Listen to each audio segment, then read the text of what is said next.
They weren't a victim of a circumstance, and their circumstances didn't provide them with their power. That there was an internal kind of beingness a human being could connect with and come from and speak into existence the things that they wanted to create in life, so that their commitment caused a circumstance rather than a circumstance determining what they should be committed to. Any of the listeners have never heard of Warner. What would you say to them? How would you educate them about what they should know? What would somebody want? What would you say about that? First of all, Werner was, from my point of view, a genius and a very committed person about human beings and humanity going to the next level. And in fact, the purpose of the training when we started EST was to transform your experience so that the situations that come up just in the process of living clear up just in the process of living itself. But we had an internal purpose for the team and the staff. And we were very committed to that purpose. And this will tell you a bit about Werner, because this is what he shared with us our purpose was, which was to create a critical mass of consciousness on the planet so that a turning could take place. And the turning, as Mm. Jean Houston talks about it, is like in the ocean. When the tide turns, it starts at the bottom. So you don't really see it. But there is a point where it turns to where you see it at the top, and that is the critical mass or the tipping point. And so it was our purpose really to wake people up and to have them realize that they had the capacity to be responsible for their lives.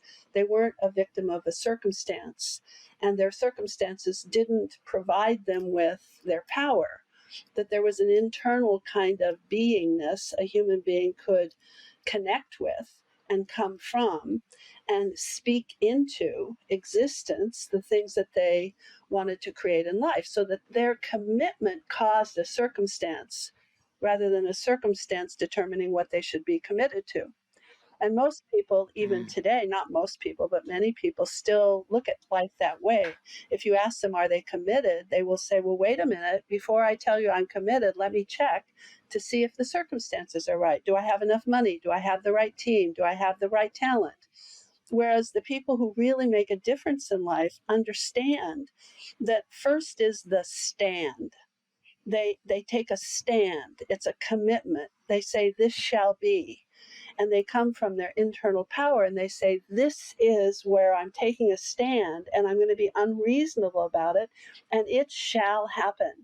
And from that kind of consciousness, what we've discovered is that circumstances really align themselves around you and get to a point where you actually create the circumstances you need to deliver on the commitment that you've made. So to me, that's what Werner has always been about, and what he taught me, and what I think that he really brought to the world.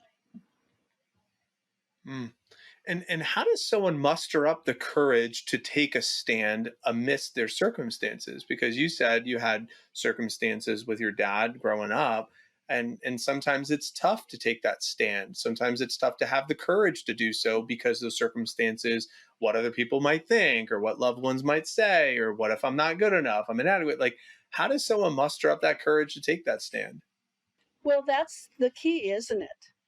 For you to find that part of yourself where you actually are connected to something of a higher power than just your small limitations. And that from that higher place, if you flow that through you and you come from that place, you can cause miracles. And you're not the victim of a circumstance. And most people learn that through crisis. Something will be so horrible in their life, it'll break down, and they will go through that place in consciousness where they say, okay, I'm just going to surrender. I don't know what else to do except, and then they find that place inside of them where they can act into the world instead of the world acting on them. And that's a change in consciousness. And I feel my life has been so unique because from the very early time of when I was a teenager, I've had mentors that taught me those kinds of concepts, that taught me that kind of ability. My aunt was a clairvoyant shaman, teacher, and healer. and an esoteric astrologist, and I interned with her from the time I was around 17 or 18. And so I learned about how the dream world works and how energy works and how you can cause things, create things, manifest things, rather than being at the effect of your circumstances. So when I met Werner, when I was in my very early 20s, it seemed natural that that should be the next step of learning more about my own power and my own ability to be responsible. So I think the best example of having the courage to take a stand is those divers in Acapulco, Mexico, that are on the cliffs. And when they dive down into the ocean from that high point, they actually have to look down and see the boulders and the rocks. If they dove when they could see the ocean below them, by the time that they reached the water, the sea would go out, the tide would go out, and they would hit the rocks. So, you have to have that ability to dive into the unknown and to take a risk and to go for it, trusting it's going to work out and the tide's going to come in. It's going to meet you when you hit the water. What it strikes with me is I actually just had a conversation with someone today about three things when it comes to trusting themselves, and that's why I wanted to hear your take. And I love the analogy of the diver. By the way, I haven't heard that one. I really love that. I may even steal that if Yes, that's okay. But what I said was to this individual that when it comes to making a decision, we want to, number one, be able to trust our intuition, that we wouldn't make this decision if we didn't have some sort of trust, some sort of faith. So we want to trust the intuition. Then number two is we also want to have intelligence to know that even if I made the quote unquote wrong decision, I will learn something from this because I'm an intelligent human. And then number three is I have enough resilience to recover from whatever decision I make if it wasn't the decision I wanted. So as long as I have enough trust, as long as I have enough resilience, and if I have enough the second one that I'm slipping my mind: trust, resilience, and intelligence. As I take my own advice, right?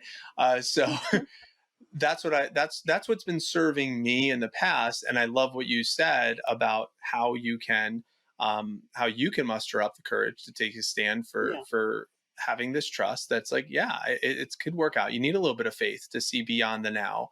And I really love that. So thank you so much for sharing about Werner. And I have to go ahead if there's something else you want to share on that, please. I think also it helps with that particular question or conversation that we're in if you understand the laws and how things work.